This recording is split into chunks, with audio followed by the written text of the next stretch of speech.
Foxy and Yuzi, your host, and you are about to enter the spin zone. We'd like to start tonight's segment with a video documentary that I'm sure that you've heard about or you've watched. We have a clip of it. It's called A Perfect Murder or Prank Gone Bad. Here's our video. You be the judge. Hey, babe, I got a good idea. I'm gonna get in the trash can, and when the trash man comes, I'm gonna jump out and scare him, okay? All right, if that's what you want to do.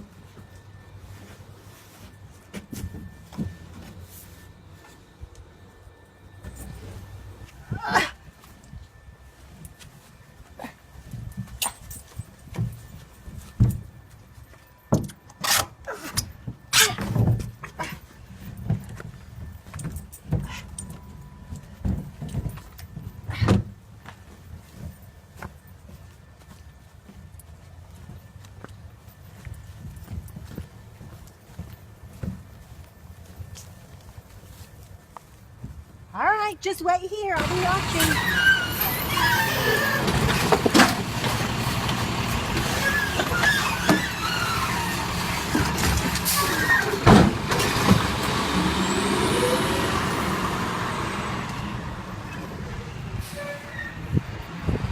Well, all I got to do now is find those insurance policies.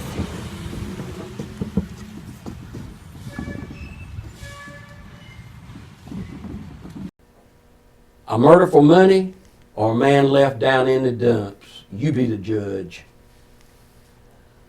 Our next story takes us back several years. And now I thought it would be interesting if we could follow up with Mr. Ed Earl Jr. After you watch this video, we're going to have a live interview with him. And here's the video. We interrupt this program with a late breaking news flash.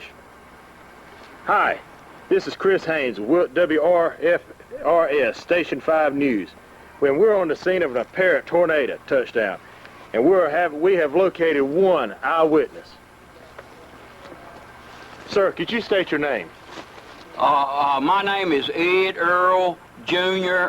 Some people call me Ed, some people call me Earl. Sir, could you tell us what happened? Some people call me Junior. My mama called me Junior. Could you tell us what happened, sir? Sir, could you tell us what happened? Yeah, it was a tornado, and it come up over these trees right out here, and it sounds just like one of them electric trains, like they say it sound like, you know, and right over here, right, can you zoom on that one time?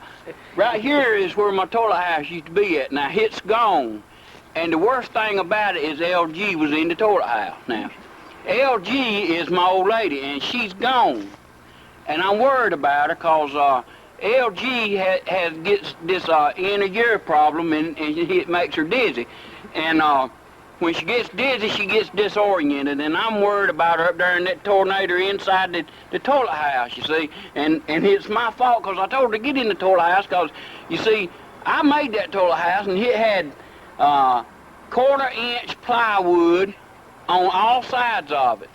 Now, if there's anybody out there that can get in touch with the FEMA people, I'd like for you to tell them to contact me because I need some replacement money for my toilet house.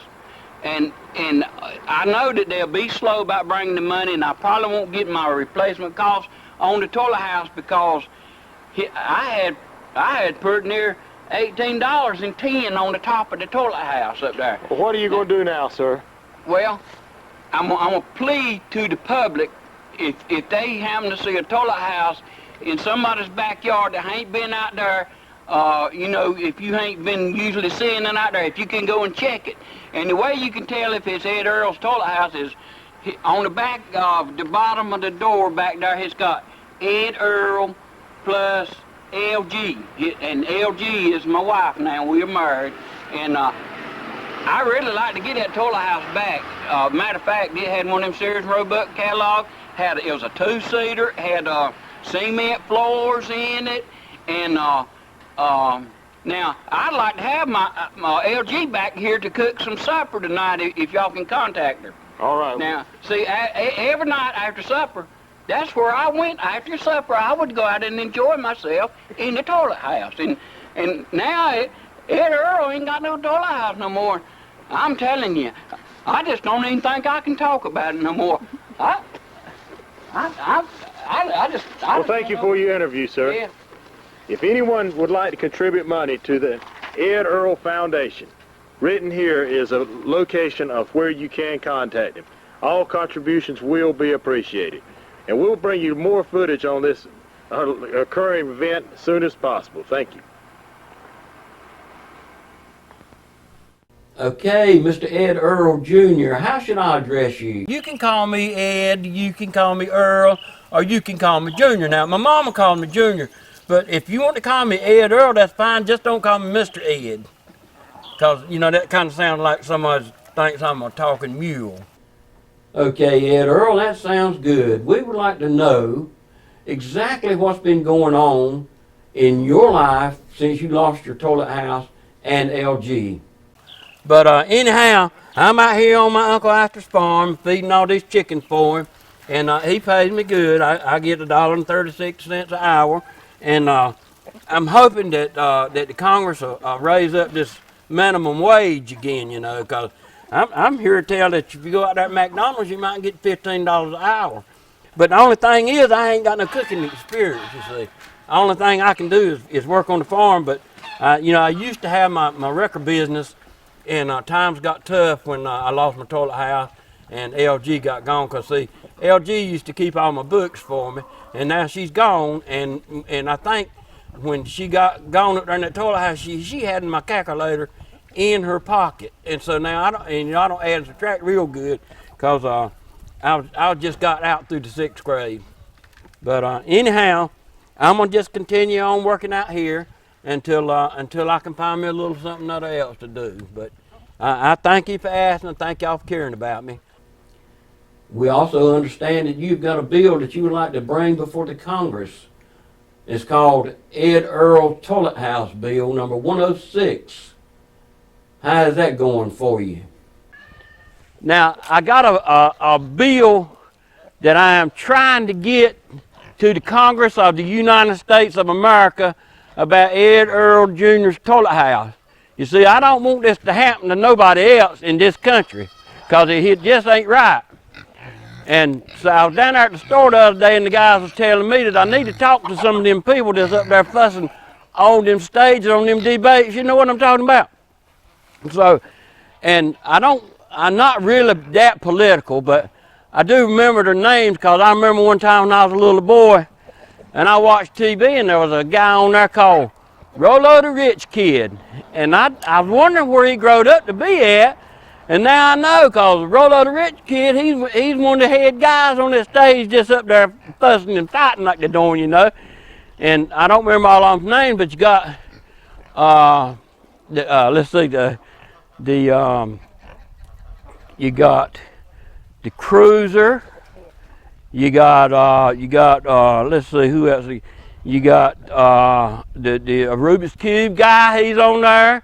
And then we got the Christy Kringle, he's up there fussing with them. And I don't know what they're fussing about, because I thought they was all on the same side, but they're fussing at each other. They need to find out who the enemy is.